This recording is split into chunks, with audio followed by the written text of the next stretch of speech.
Hello students of 6th class, this is your SST class and today we are going to read lesson number 3. See, this is your SST book as you know very well.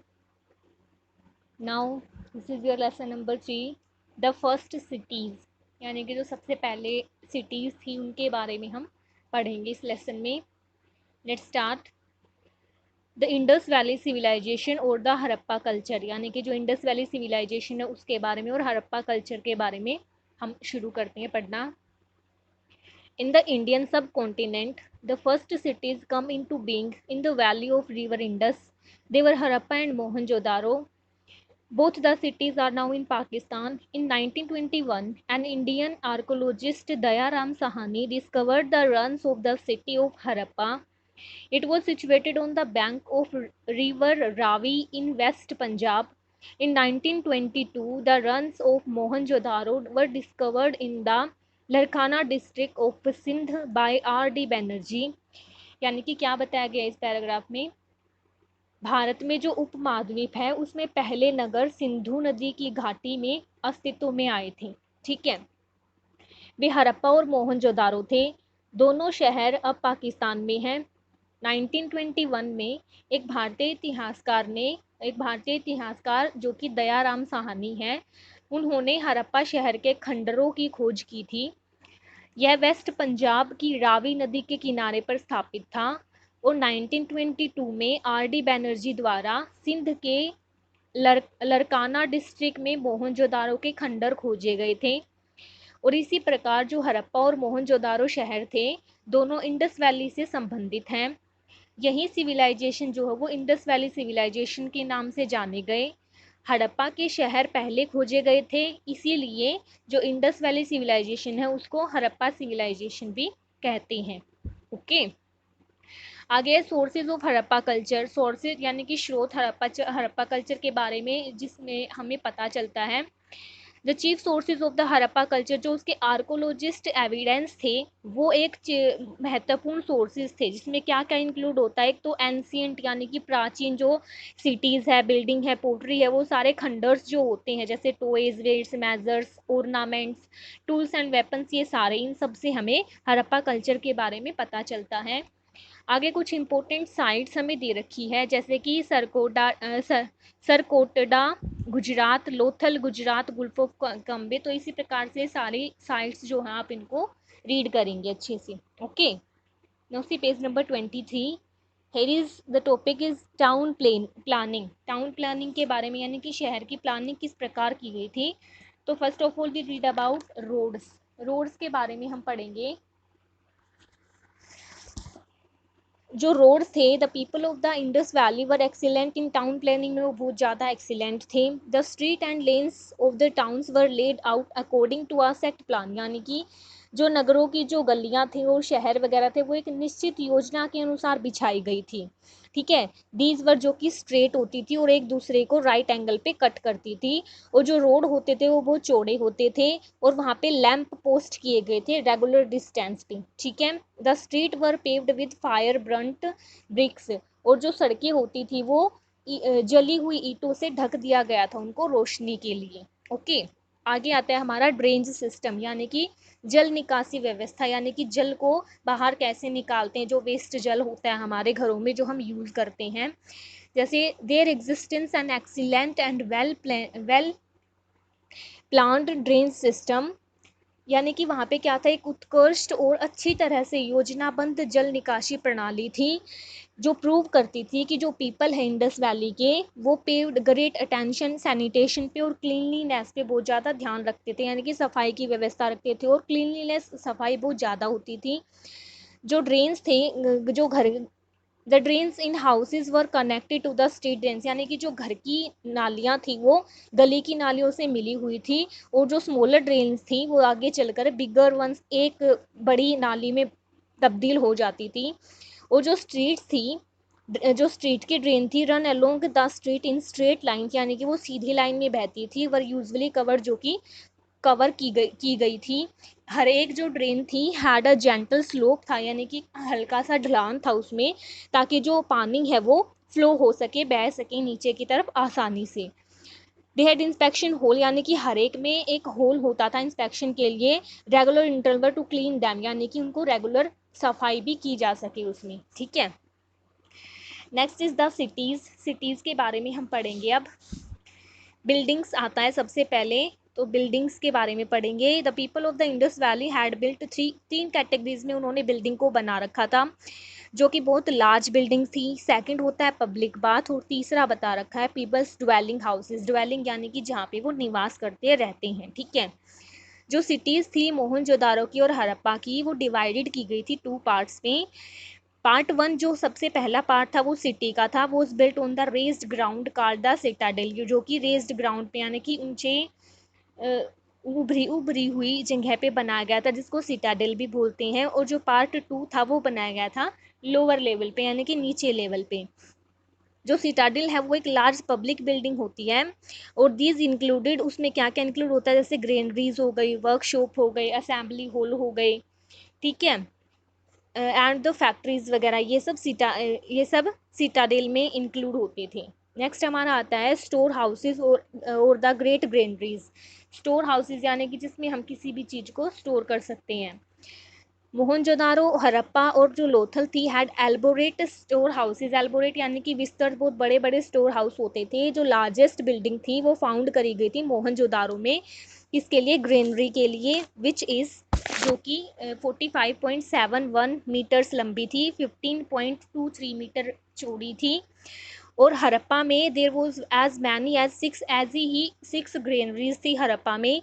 जो वो granaries थी उसको use किया जाता था सल्पर्स को store करने में, जो सल्पर्स ग्रेन्स होते हैं उनको स्टोर करने में, यानी कि जो अधिशेष अनाज जो बच जाता है ना उसको स्टोर करने के लिए।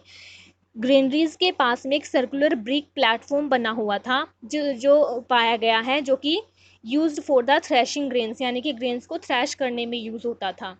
आगे आता है हमारा the great public bath eight Mohenjodaro का जो ग्रेट पब्लिक बाथ है, जो पब्लिक बात है had been executive at Mohenjodaro, executive यानी कि खुदाई करना, मोहनजोदारो में खुदाई की गई थी। इट्स ओवरऑल डायमेंशंस यानी कि उसकी लंबाई और चौड़ाई वो कितनी थी, 55 मीटर्स और 35 मीटर्स लंबा और चौड़ा था वो। जो बाथिंग पुल था वो स्थापित किया गया था पब्लिक बाथ के मिडल एरिया में, जिसकी लंबाई जो मेज़र किया गया था 11.7 मीटर और 6.9 मीटर लेंथ और ब्रेथ थी उसकी, और जिसकी डेप्थ कितनी थी 2.4 मीटर्स थी, ठीक है। और जो जो वो था बाथिंग पूल, वो सिर्फ रिलीजियस ओकेशंस और फेस्टिवल्स के लिए ही यूज़ होता था। Now it's your page number 24। The assembly hall के बारे में पढ़ेंगे। स्ट्रक्चरल मेजरिंग यानी कि जो असेंबली हॉल का स्ट्रक्चर है वो मेज़र किया गया था 69 मीटर लंबा और 23.4 मीटर्स वाइड चौड़ा, और जो उसकी वॉल्स थी, दीवारें थी, वो 1.5 मीटर थिक थी। इन मोहनजोदारो में ये पाया गया था, जिसमें have been used either as an administration block के लिए यूज़ होता था, और जो मीटिंग्स होती थी असेंबली हॉल की उसके तौर पे यूज़ किया जाता था असेंबली हॉल को, ठीक है। आगे आते हैं हमारा था लोथल डॉकयार्ड के बारे में हम पढ़ेंगे। नेवल डॉकयार्ड यानी कि जो नौसेना होती है, नौसेना से संबंधित जो थे, has been discovered at Lothal near Ahmedabad, Ahmedabad के पास लोथल में ये डिस्कवर्ड किए गए थे, खोजे गए थे। दिस शोज दैट, जो कि शो करते थे that the people of the Indus valley carried out some maritime activities during this time. Maritime यानी कि जो समुद्री एक्टिविटीज़ होती थी वो उस टाइम पे भी लोग उनको करते थे, ठीक है। आगे आता है ड्वेलिंग हाउसेज यानी कि जो आवास गृह होते हैं, रहने के जो स्थान होते हैं, घर होते हैं उनके। The lower part of the city of Mohenjodaro had the dwelling houses of the people, यानी कि शहर का जो निचला हिस्सा होता था मोहनजोदारो का वो ड्वेलिंग हाउस होता था लोगों का। The houses unearth were of different size, यानी कि अनअर्थ जो खोजे गए थे, जो घर जो खोजे गए थे वो अलग अलग साइज के होते थे। फ्रॉम टू रूम्स हाउसेज और टू पैलेटियल वंस, यानी कि पैलेटियल होता है जो राजसी लोग होते हैं उनके 2 रूम्स होते थे, ठीक है। It is clear from the stair marks most of these houses had double storage भी होती थी किसी किसी घर में। द फर्स्ट फ्लोर जो होता था वो स्लीपिंग रूम होता था और अदर रूम्स होते थे उसमें। जो हाउसेज होते थे वो ब्रेक्ड ब्रिक्स और मड मोटर से बने होते थे, और जो लाइम एंड जिप्सम मोटर होती थी वो भी यूज़ किया जाता था किसमें, स्ट्रेंथ, ताकि स्ट्रेंथ ऑफ द स्ट्रक्चर यानी कि जो घर का ढांचा होता है उसको मजबूत बनाने के लिए। ठीक है। And next topic is social group के बारे में पढ़ेंगे। There were three distinct social group of the people in the Indus valley civilisation, यानी कि थ्री डिस्ट्रिक्ट्स थी उनकी सोशल ग्रुप की। जैसे कि फर्स्ट है, the first was the group of the ruling people. Ruling people होते हैं सत्तारूढ़ लोग जो होते हैं, who lived in a citadel area में जो रहते थे, पहला ग्रुप उनका होता था। सेकंड ग्रुप जो थे वो कंसिस्ट करते थे जिसमें रिच मर्चेंट होते थे और अदर दूसरे लोग होते थे जो कि लोअर सिटी में रहते थे। और जो थर्ड सोशल ग्रुप है वो कंसिस्ट करता था लेबर्स को, जो कि वर्किंग क्लास होती थी, हु वर्कड इन, जैसे कि जो ब्रिक में काम करते थे, ब्रिक नील्स में काम करते थे, वर्कशॉप और फैक्ट्रीज वगैरह में काम करते थे, वो इनका थर्ड ग्रुप होता था। ठीक है। देवर पुअरर पर्सन, यानी कि वो गरीब लोग होते थे, living in single room houses down the city, यानी कि शहर के नीचे सिंगल हाउसेज में वो रहते थे। ठीक है।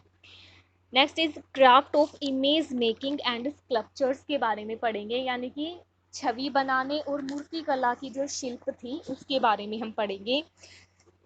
The people of the Indus valley were great craftsman, होते थे बहुत बड़े क्राफ्ट्समैन थे वो। मैनी स्टैचूज और जो फिगनरीज होती हैं, फिगनरीज यानी कि जो छोटी छोटी मूर्तियाँ होती हैं वो वहाँ पे फाउंड करी गई है अलग अलग साइट्स में इंडस वैली में।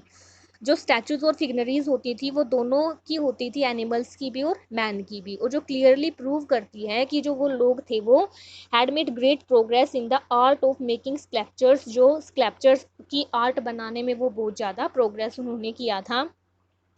Among these statues those of a young bull, और उन स्टैचूज के बीच में क्या होता था, एक यंग बुल होता था, स्ट्रॉन्ग वॉच डॉग होता था, a yogi bearing a shawl, a dancing girl with her hand on her hip and a dancer standing on his right leg, यानी कि सारे स्टैचूज की पोज बताई गई कि स्टैचू किस किस पोज में बनाए गए थे।